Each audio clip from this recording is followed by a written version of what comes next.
மரவள்ளிக்கிழங்கு போலி செய்கிறதுக்கு போலி மாவு முதல்ல ரெடி பண்ணுறதுக்காக ஒரு பவுலில் கொஞ்சமாக ஒரு அரை கப் அளவுக்கு மைதா மாவு ஆட் பண்ணியிருக்கேன். அது கூட கொஞ்சமாக உப்பு சேர்த்துக்கலாம். ஒரு 1/4 ஸ்பூன் அளவுக்கு நெய் நான் ஆட் பண்ணியிருக்கேன். இது எல்லாத்தையும் ஆட் பண்ணிவிட்டு நல்லா வந்து கலந்து விட்டுக்கோங்க. கலந்துட்டு இது கூட நான் வந்து கலருக்காக கொஞ்சமாக நான் வந்து மஞ்சள் பொடி நான் சேர்க்க போகிறேன். சேர்த்துட்டு கொஞ்சமாக தண்ணி ஊற்றிட்டு நல்லா வந்து ஒரு சாஃப்ட் டோவாக கொஞ்சம் ஸ்டிக்கியாக இருக்கணும். அந்த மாதிரி டோவாக வந்து நம்ம பிசைஞ்சு வச்சுக்கோங்க. இப்போ இது மாதிரி பிசைஞ்சு வச்சிட்ட பிறகு நான் ஒரு 2 ஸ்பூன் அளவுக்கு நான் எண்ணெய் விட்டுட்டு நல்லா சாஃப்டாக ஆக்கிக்கிறேன். நான் இப்போ மாவு இப்போது இந்த மாதிரி நல்லா வந்து ஒரு 3 நிமிஷம் நல்லா வந்து பிசைஞ்சிக்கிட்டே இருங்க. நல்லா பிசைஞ்சு முடிச்சுட்டு அந்த மாவோட மேல் பகுதி வந்து காயக்கூடாதுங்கிறதுக்காக நம்ம வந்து கொஞ்சமாக வந்து எண்ணெய் வந்து நான் மேலே அப்ளை பண்ணிக்கிறேன். நான் இப்போது நீங்கள் நெய் கூட வேணால் நீங்கள் ஆட் பண்ணிக்கலாம், உங்களுடைய விருப்பம் அதுக்கு. இது வந்து ஒரு 45 மினிட்ஸ் அப்படியே வந்து ஊறட்டும். இப்போ இந்த டைம் கேப்பில் நம்ம வந்து மரவள்ளிக்கிழங்கு நம்ம வந்து வேக வச்சு தோல் உரித்து மசித்து வச்சுக்கலாம். அதே பேனில் பார்த்திங்கன்னா ஒரு வந்து 2 ஸ்பூன் அளவுக்கு நான் வந்து நெய் ஆட் பண்ணியிருக்கேன். நெய் காஞ்சதும் இது கூட நான் வந்து ஒரு டேபிள் ஸ்பூன் அளவுக்கு ரவை ஆட் பண்ணியிருக்கேன். இந்த ரவை பார்த்திங்கன்னா லைட்டாக கலர் சேஞ்ச் ஆகிற வரைக்கும் நம்ம வந்து வறுத்துக்கலாம். ஸ்டவ் வந்து பார்த்திங்கன்னா மீடியம் ஃப்ளேமில் வச்சுக்கோங்க. ஹையில் வச்சிங்கன்னா வந்து ரவை வந்து தீஞ்சிடும் உங்களுக்கு. இப்போது இது கூட வந்து ஒரு அரை கப் அளவுக்கு தேங்காய் நான் ஆட் பண்ணியிருக்கேன். தேங்காய் ஆட் பண்ணிவிட்டு இந்த தேங்காயோட கலரும் லைட்டாக வந்து சேஞ்ச் ஆகணும். அது வரைக்கும் நல்லா வந்து வதக்கிக்கோங்க. இப்போ வந்து இந்த அளவுக்கு வந்து நம்ம கலர் சேஞ்ச் ஆனால் போதும்.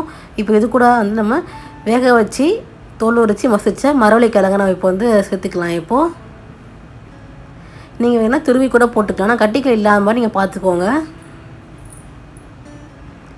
இப்போ எல்லாத்தையும் ஆட் பண்ணிவிட்டு நல்லா வாட்டி கலந்து விட்டுக்கலாம். இந்த மரவள்ளிக்கிழங்கு பதிலாக நீங்கள் சக்கரவள்ளி கிழங்கு சேர்த்து நீங்கள் செஞ்சுக்கலாம். இப்போ நல்லா கலந்துட்டு இது கூட நான் வந்து கொஞ்சமாக வந்து அந்த வாசனைக்காக ஏலக்காய் பொடி நான் சேர்க்க போகிறேன். ஒரு அரை டீஸ்பூன் அளவுக்கு இருக்கும் இந்த ஏலக்காய் பொடி. அதுக்கப்புறம் நாட்டு சர்க்கரை சேர்க்குறேன். நான் ஒரு 4-5 ஸ்பூன் அளவுக்கு இருக்கும். நீங்கள் வேணால் நீங்கள் வெல்லம் கூட நீங்கள் வந்து ஆட் பண்ணிக்கலாம். இப்போது எல்லாத்தையும் நல்லா வந்து கலந்துக்கோங்க. இந்த மாதிரி வந்து பாத்திரத்தில் வந்து ஒட்டாமல் நல்லா வந்து ஒரு உருண்டை பிடிக்கிற அளவுக்கு வந்து பார்த்துக்கு வந்தோன்னா நம்ம ஸ்டவ் வந்து ஆஃப் பண்ணிடலாம். கொஞ்சம் லைட் வார்மோடே வந்து நம்ம வந்து கையில் வந்து நெய் இல்லை எண்ணெய் எதாவது அப்ளை பண்ணிவிட்டு நம்ம வந்து உருண்டை சின்ன சின்ன பால்ஸை நம்ம வந்து நீங்கள் வந்து பிடிச்சி வச்சுக்கலாம்.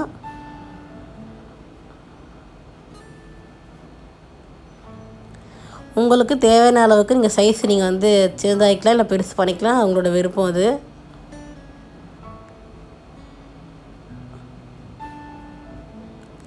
இப்போ நான் வந்து எல்லா பால்ஸும் நான் வந்து ரெடி பண்ணிவிட்டேன். நான் இப்போது இந்த டைம் கேப்பில் நமக்கு வந்து இந்த போலியோட மாவு நல்லா வந்து ஊறிடுச்சு. இப்போ நம்ம வந்து போலி போட நம்ம வந்து ஆரம்பிச்சிடலாம். இங்கே மாவு பார்த்திங்கன்னா தெரியும் எவ்வளோ சாஃப்டாக இருக்குன்னு உங்களுக்கு. இப்போ வந்து இதில் சின்ன சின்ன பால்ஸை நான் வந்து எடுத்துக்கிறேன். இப்போது ஒரு அரை கப் மாவில் வந்து ஒரு 7லேருந்து 6 பீஸ் வரைக்கும் நமக்கு வந்து வரும் இதில் போலி.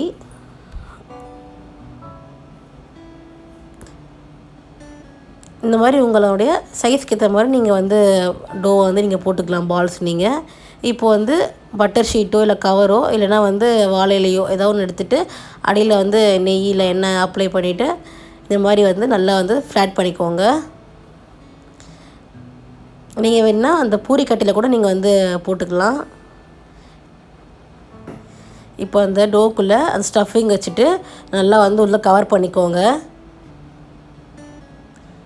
உங்களுக்கு மாவு சாஃப்டானதாக தான் இந்த மாதிரி வந்து உங்களுக்கு இழுக்க வந்து வரும் உங்களுக்கு. இப்போ வந்து அதில் வந்து பால் ஷேப்புக்கு வந்து மாற்றிட்டு நல்லா வந்து தட்டிக்கலாம். சப்பாத்தி அளவுக்கு நம்ம தட்டிக்கலாம்.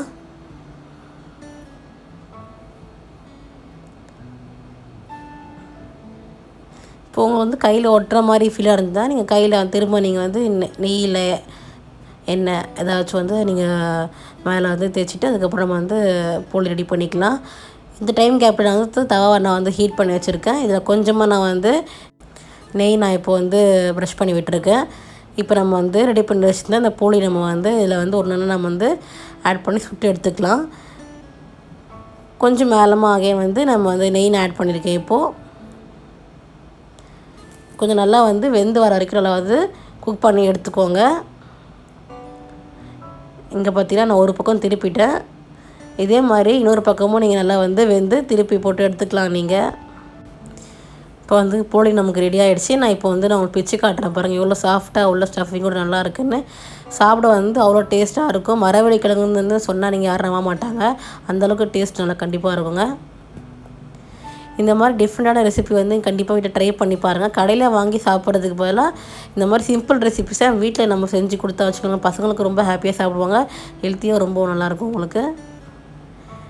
இந்த வீடியோ உங்களுக்கு பிடிச்சிருக்குன்னு நினைக்கிறேன். கண்டிப்பாக அந்த வீடியோ பிடிச்சிருந்தா லைக் பண்ணுங்கள், ஷேர் பண்ணுங்கள், சப்ஸ்கிரைப் பண்ணுங்கள். மறக்காமல் பக்கத்தில் இருக்க பெல் ஐக்கனையும் கிளிக் பண்ணுங்கள். அப்போ தான் நாங்கள் போடுற எல்லா வீடியோஸும் உங்களுக்கு வந்து உடனுக்குடன் பார்க்க முடியும். நான் உங்களை அடுத்த வீடியோவில் டிஃப்ரெண்ட்டான ரெசிபியோடு நான் உங்களை மீட் பண்ணுறேன். Until then, bye bye, take care.